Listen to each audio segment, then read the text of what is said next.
Hello and welcome to Let's Play Pillars of Eternity 2 Deadfire, with me, Bring It On. Deadfire was both developed and published by Obsidian Entertainment. It was released on May 8th, 2018. It is a party-based isometric CRPG, and a direct sequel to the first Pillars of Eternity. As in, you can import your save file from the first game into this one when you start a new game, which is what we'll be doing. This will act as a continuation of my Let's Play of the first game. So without any further ado, let's jump in. So you can choose between real-time with pause and turn-based mode. Once you make that choice, it is set in stone for the rest of the playthrough. For consistency's sake, I will select real-time with pause. Real-time with pause is the classic Deadfire game mode where combat progresses in real time.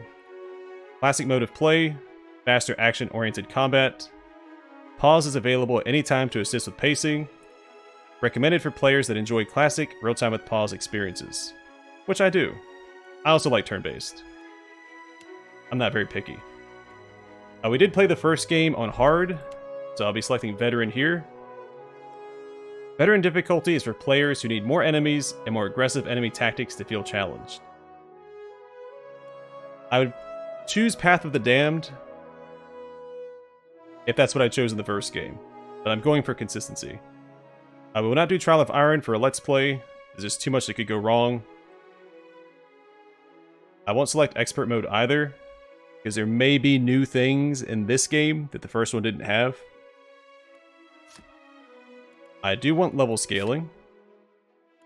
And only scale upwards? That's fine. I'll keep that unchecked.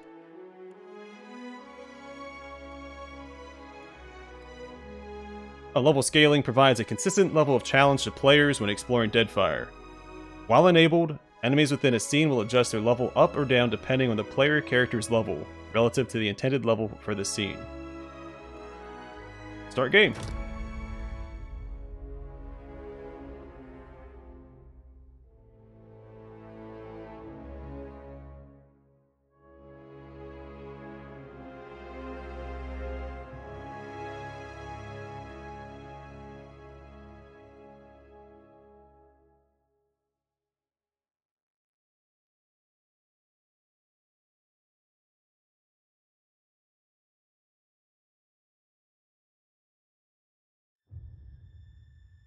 Aora, a world where mortals live, die, and are reborn through the turning of the wheel.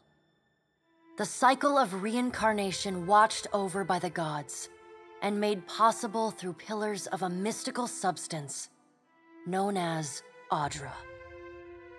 5 years ago, you traveled from your home to the Deerwood, a nation that had waged war against the incarnated god of light, Aethys, resulting in his destruction. The country suffered from a plague of hollowborn, infants born without souls, that many believed was punishment for killing a god. In an ancient, secluded ruin, you witnessed a secret ritual that inadvertently transformed you into a watcher, one who can see and speak with souls. The ritual also gave you horrible visions, waking nightmares of a past life that threatened your sanity. To put them to rest, you pursued the man who had led the ritual, a seemingly immortal agent of the gods, known as Theos X Arcane.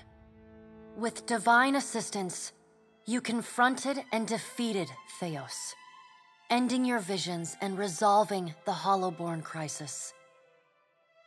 In so doing, you also learned the great secret that Theos had protected, that the ancient empire of Anguith had transformed themselves into gods. Your visions finally put to rest, you retired to the castle of Cadnua, built atop a massive statue of pure Audra, where you ruled in relative peace and prosperity.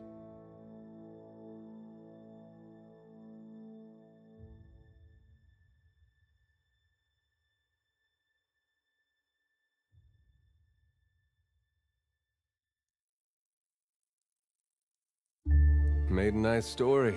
You fixing up that old keep? Lifting the curse? Must have told it 100 times. But something got to gnawing at me. Thinking the spirits there weren't really at rest. That maybe the gods weren't finished with us.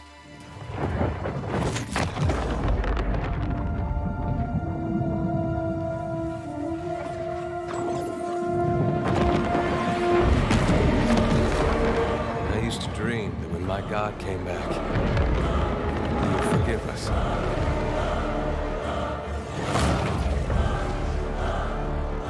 Last the trouble with dreams. Sooner or later, we all have to wake up.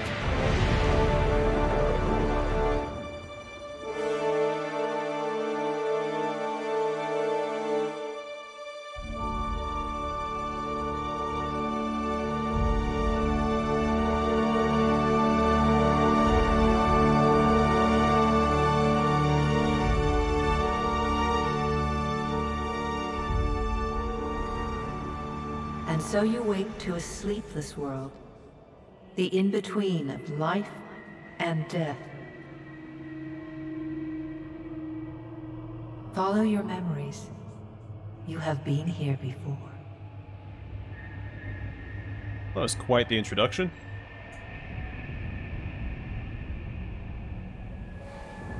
You have seen past the shroud. You are a watcher now, and a watcher you will stay. A watcher sees souls, knows their pasts, and the souls see them back.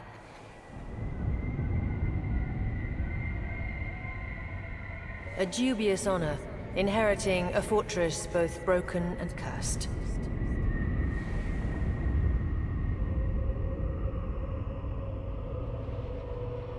What is a god? A higher power? A rewarder of good deeds and punisher of the wicked?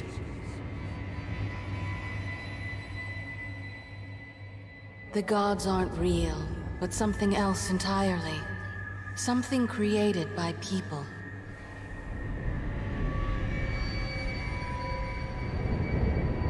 And did you ever consider that these were things you were never meant to understand? That their comprehension is beyond you?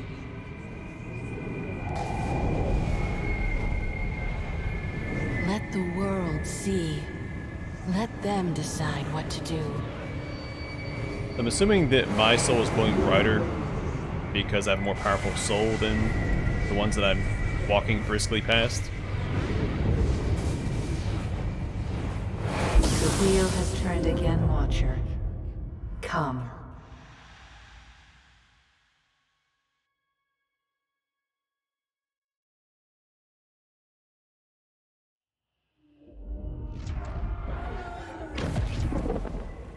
An aged dwarf shares this strange floating platform with you. His face is creased by so many wrinkles that his features lie buried amid shadowy pockets of skin. Still, the dwarf's well-practiced habits have left telltale tracks of a welcoming rictus across his visage. I forgot that everything in this game is voice acted. I'm excited about that.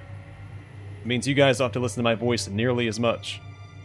You can see his smile coming before it blooms, reshaping the dwarf's face from a hanging sack of flesh into something resembling an oddly carved, merry gourd, replete with unhealthy bumps and discolored splotches.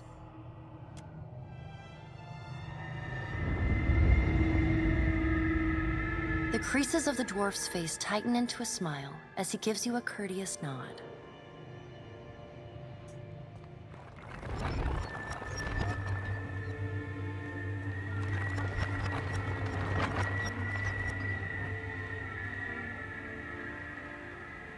This is the Pallid Sit. Knight, Please. I believe. Black armor, pale face.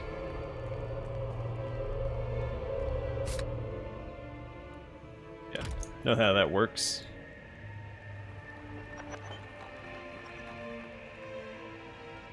Thank you for joining us, Watcher of Cadnua. The gaunt woman seated at the table is clad in time-worn black armor that seems too massive for her to move in. A pale, slender neck rises from the gorget, topped by a hollow face.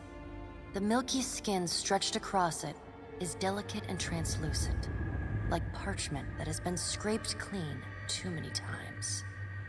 She is preoccupied with the arrangement of cards on the table between you. With each movement, her armor squeaks and groans as though bearing an incredible weight. She places a final card, gives a nod of satisfaction, and raises her eyes to meet yours. Your brush with the divine has drained you of your powers, fractured your memories. Look upon these cards. They represent the courses of your life. You alone know best how they flowed. Arrange them to fit what you remember.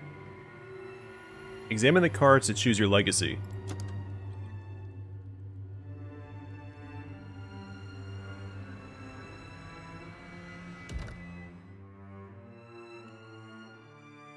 Does everything appear to be in order? Yes. Good. Welcome to the Beyond. I am Berath. One half, anyway. She points a finger in the direction of the dwarf who led you here. Though the movement is slight, her gauntlet squeaks like a rusty hinge. The dwarf's rictus returns as he nods in the woman's direction. The gods offered you boons in exchange for resolving the Hollowborn crisis. What did you do with the souls? Strengthen the souls of the Deerwood. Tell me, do you remember when we last met? Yes. In the Hall of Stars in Twin Elms. You came to that tower seeking our aid. You prayed for help in reaching Theos, beyond the Court of Penitence, but would not pledge yourself to me. Still, a pledge unmade stands fairer in this court than a pledge broken. She places a card in the middle of the arrangement. A bell tower with no bell. Her fingertips slowly drag away from the card, faintly creaking as they retreat across the table. Would a bell tower with no bell just be a tower? You had need of the gods once before. Now it seems we have need of you. The being that occupied Odnua's statue beneath your castle was the dead god, Aothus. Of this we are certain. What we do not know is what his intentions are. Though Aothus stole a large fragment of your soul, you were strong enough to survive the onslaught and enter the in-between. You and he are still connected. He has chosen a body made of living Audra, perfused with the power of thousands of souls, including yours. It should be little difficulty for an experienced watcher to find him. Why don't you just do it yourself? Taking a physical form in Aora is fraught with peril. Most mortal minds and bodies are incapable of containing divine power. It can lead to problems, as Aothus learned not long ago. Her armored hand gingerly places a card sideways on the table. It features a man with a burst of light instead of a head. I've had enough of dealing with the gods. All of you. Why should I care about any of this? Did you care for the souls of the Deerwood who clung to you as they stumbled blindly through the in-between? You are a beacon to all of the lost, Watcher. Your soul gleams as brightly to them as Audra itself. For a moment, there is a glint in the blackness of her eyes. A flash of wondrous recollection. Those who have fallen in Aothus's wake are trapped inside him still. If you will not help them, who will? Of course, if that doesn't convince you, I can always return you to the wheel and find someone else to pursue him. Then let's get on with it. Good. Before you return to Aora as my herald, you must remember who you were, the last whisper of life in death. For a moment, the sockets of her eyes darken, leaving the pits of a death's head gazing out at you. When you can picture your own face, The Beyond will lead you back to your own kind, to the world of mortals.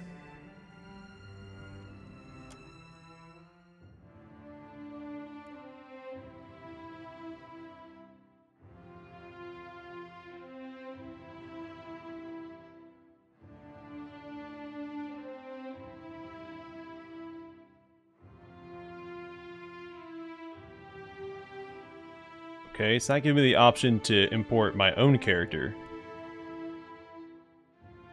I believe these are all just the pre-mades from the first game.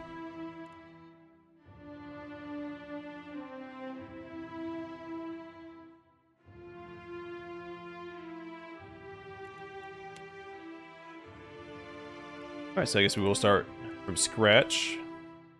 To female. A woman's role in Eora is largely dependent on where she is from. In all societies, there are exceptions to the rule, and women can be found in a wide variety of stations and professions. The place of men in society varies from culture to culture. In all societies... Alright, same description. Will be a male human. Humans, commonly called folk, are the most common race in the Dyrwood, the Adir Empire, Old Valia, and the Valian Republics. Though not as large as the towering Amoa, humans are known for their strength and willpower. +1 to might, +1 to resolve.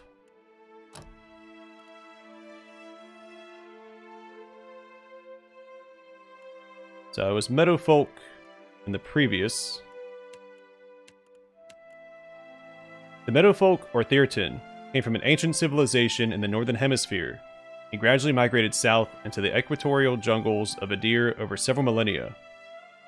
They are commonly found in Adir, as well as Adir's former colonial territories, Riad Sirius, and the Dyrwood. Yet fighting spirit. All folk have an indomitable spirit that rises to the challenge when things look grim. Whenever a folk is below bloodied or near death, they gain a bonus to accuracy and damage.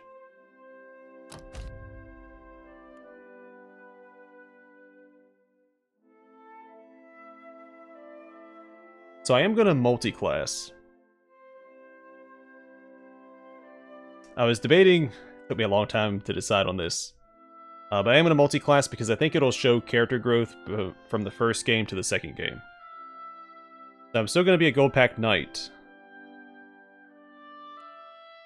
I'll save the second class as a surprise. As a Paladins, major role support, minor role defender, resource zeal. Paladins are martial zealots, devoted to a god, a ruler, or even a way of life. They can be found in any culture where a fanatical group of like-minded individuals have formed a warrior society dedicated to advancing their cause. Among those aligned to their worldview, Paladins are viewed with respect and admiration, if a bit of fear. Many Paladins hold leadership positions in armies and mercenary companies, but in the heat of battle, their fanaticism often overrules the chain of command and common sense. We get +1 diplomacy, +1 arcana, +1 athletics, +1 intimidate, and +1 religion. Multi-class characters average their skill bonuses across both classes. Oh, there's a lot going on here. Okay. I like this, we can actually see everything available, and the prerequisites.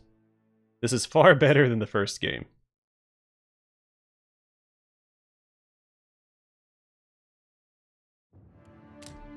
But we'll read the skills as we level up.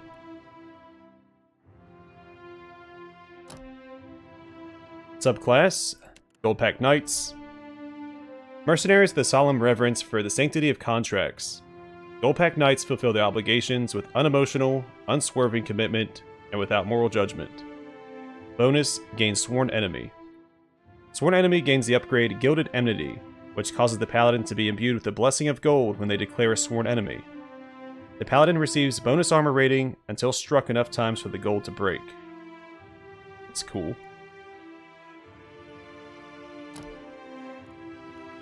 We will start with Flames of Devotion because they also get an upgrade. I'm assuming they get the same upgrade from the first game, which also gives Flames of Devotion a damage over time effect. Calls upon the Paladin's inner fire, causing their equipped weapons to burst into flames as they strike, adding burn damage to the attack.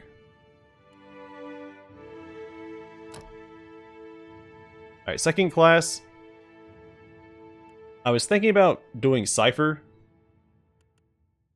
because I think it ties in well with being an awakened watcher. But I'm pretty sure that you have to be born into it. So I think going Wizard is the better option. I think it makes more narrative sense, because I'd be pursuing knowledge, as max level. What's there to do beyond that? Just keep learning. I think Wizard embodies that concept. Alright, so major role, crowd control. Minor role, striker. Resource, arcane spells. The Masters of Academic Magic. Wizards are students of arcane traditions that stretch back beyond the boundaries of recorded history. Wizards are a highly organized group, often forming academies or guilds, devoted to research and development in magical studies, and tend to favor environments where inquiry, experimentation, debate, and the dissemination of knowledge are encouraged. Many accomplished wizards eventually become known for their eccentricity, their egos, and their unquenchable interest in all things arcane and occult. Get +1 insight, metaphysics, explosives, arcana, and history.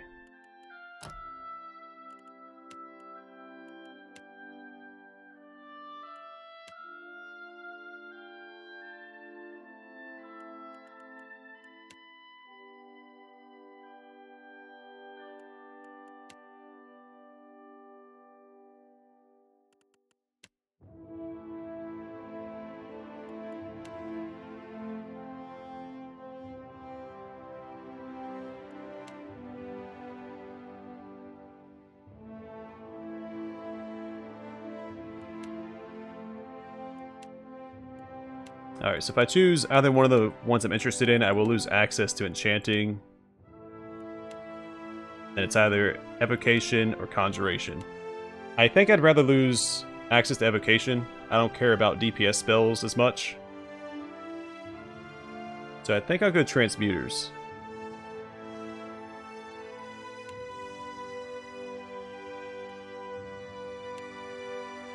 I didn't plan my character this far.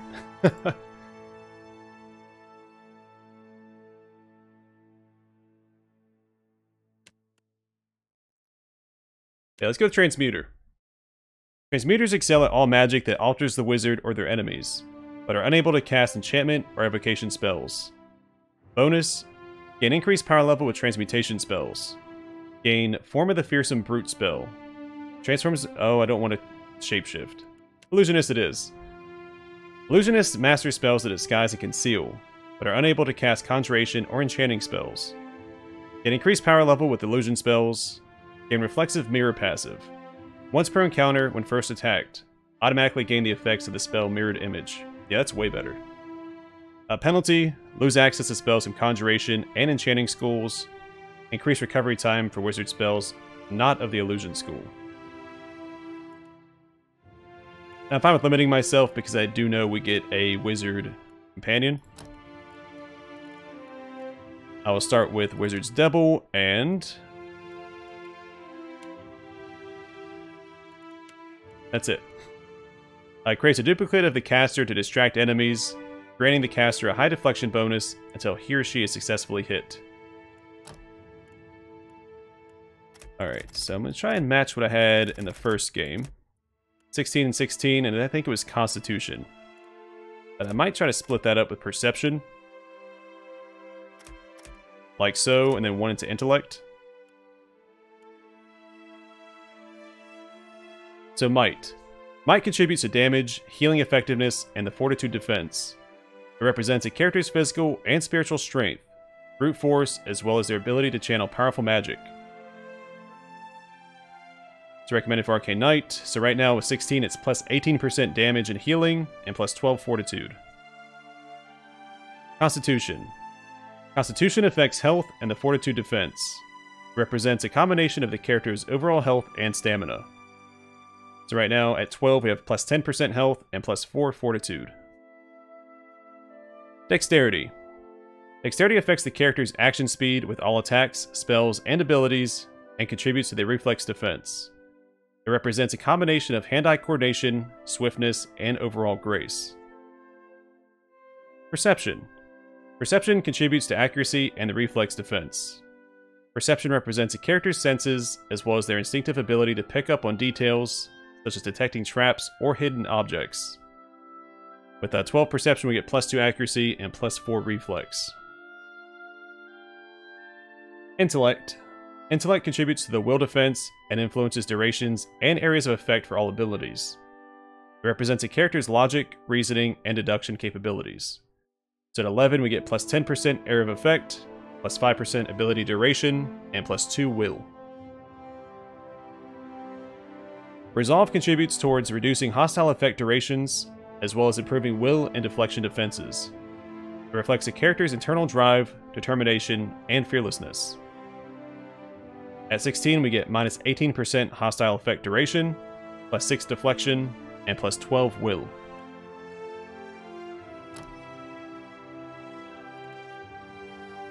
In the first game, I was from Roatai. We'll continue that. The powerful naval kingdom of Roatai is dominated by a coastal Amoa and ruled by a Ranga Nui. Currently the most prosperous of the old empires, Roatai has expanded aggressively into the Deadfire archipelago to secure natural resources that are scarce in their native, storm-torn land. Though folk, dwarves, and Orlans can be found in Roatai, most are merchants or remnants of the old kingdoms Roatai conquered when they seized power centuries ago. Legends say that the Roataians came to their lands from the Deadfire archipelago in the wake of a terrible cataclysm, but the details of that event have been lost to time and the imagination of storytellers. We get +1 to Constitution. Our job, Mercenary. Blade in battle is your way of life. You solve your problems by pulling out your weapon and applying force. +1 to Streetwise, Athletics, and Intimidate. Is there a way to... I'm not sure if we'll get to see all of these before we start. I can read them once we get into the game. Alright, weapon proficiency.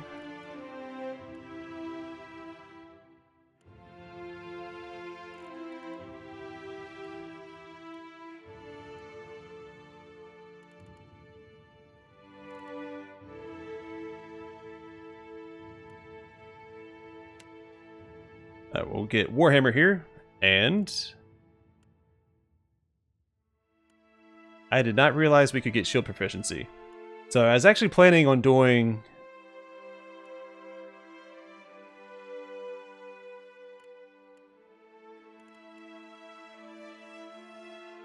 alright, maybe not this character. So do Warhammer and Large Shield. Proficiency in a weapon or shield grants access to modal ability for use with the associated item type. These abilities are situational and may be turned on or off to meet the tactical needs of a battle. There is no penalty for using a weapon without the corresponding proficiency. A character who is not proficient in a weapon only loses access to the associated modal ability.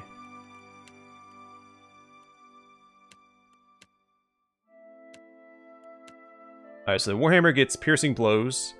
Strike with the heavy piercing attacks, gaining additional penetration at the cost of recovery time. And the Large Shield, the Wall. Taking careful position behind the large shield significantly reduces incoming ranged weapon damage, as well as damage from attacks that target reflex. While active, you're unable to move.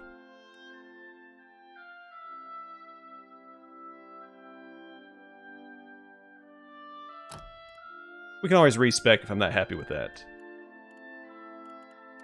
That's my portrait from last time. Let's just take a look and see what else they have.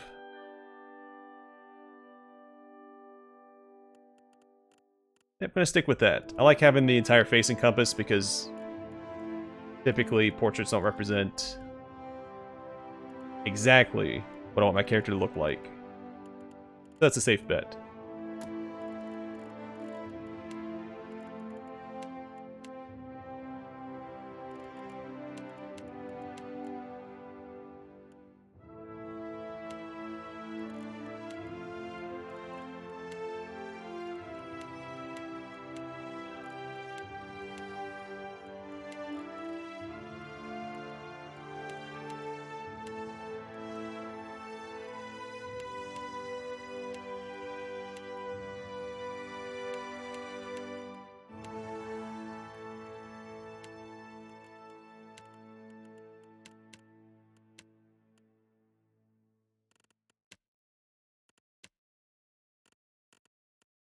Have that backwards. Let's do this and this.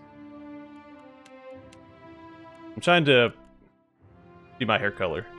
I have black hair, but there's a fair bit of gray in it at this point. I'm trying to represent that here, but it's still too light. So we'll go with that. My eyes are brown. Try to change the vest color. A nice dark purple. That looks good.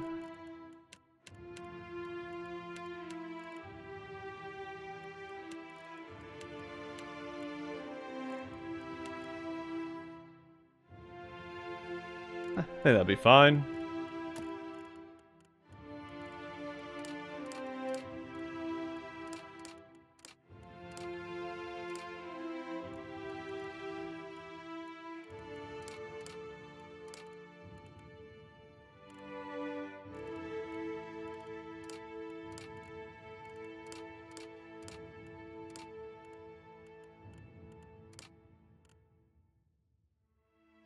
I guess that's close enough.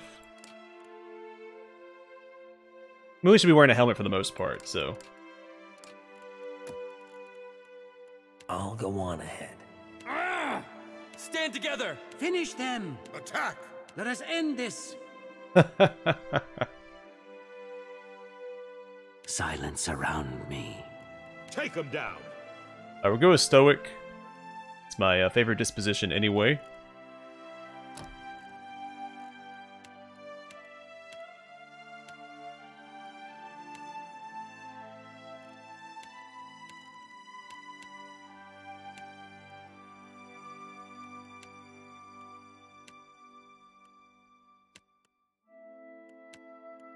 These don't do anything.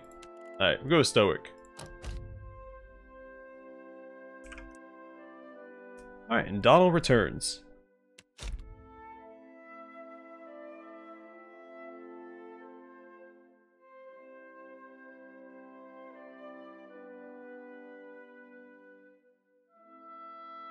I've read all of these. Here we go. Active skills.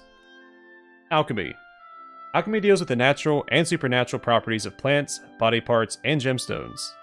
It affects the use of all drugs, poisons, and antidotes, generally increasing potency and duration of effect.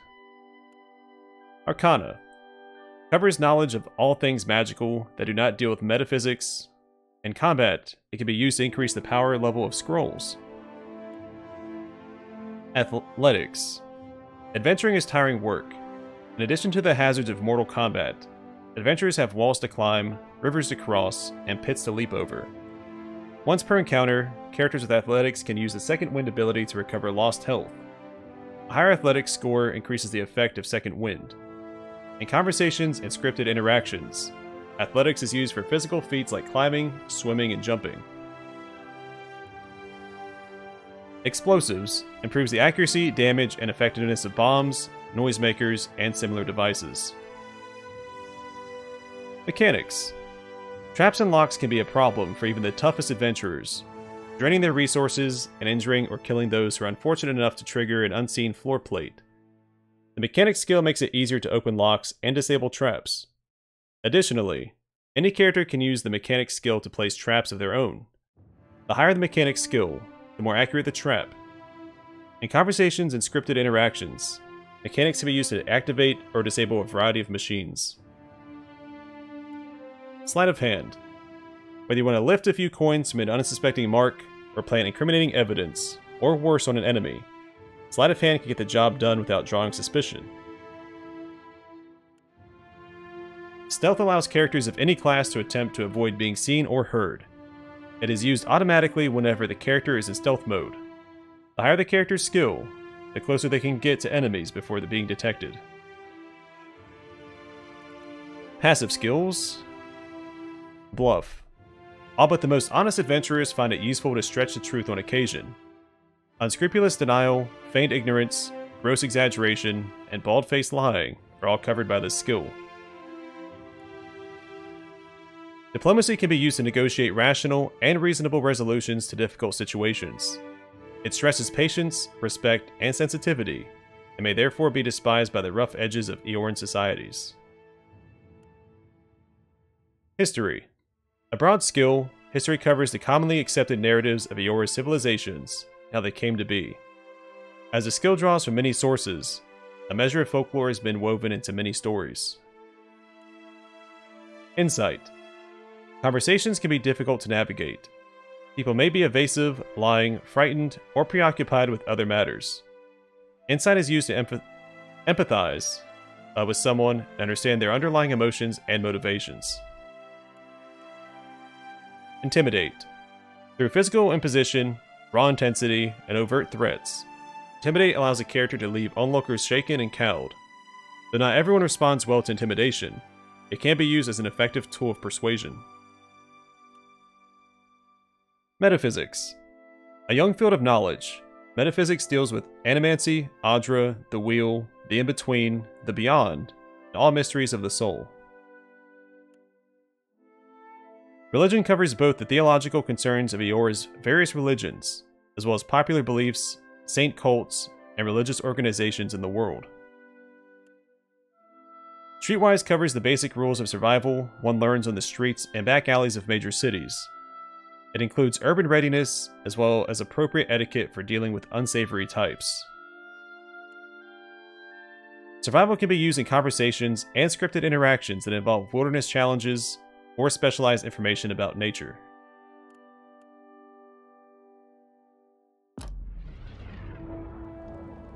Go forth now, Watcher, as my herald. Know that I do not give you this title lightly.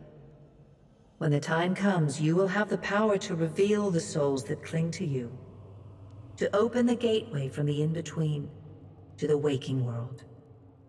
Find Aethys. Learn his plans.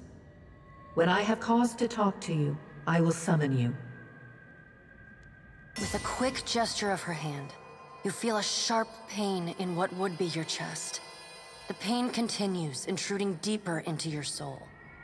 Looking down, you see a small lump of darkness roiling within you.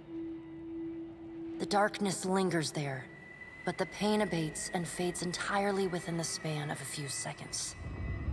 A chime. Do not fear, Herald. It will not harm you unless you choose to cross me. I trust it will not come to that.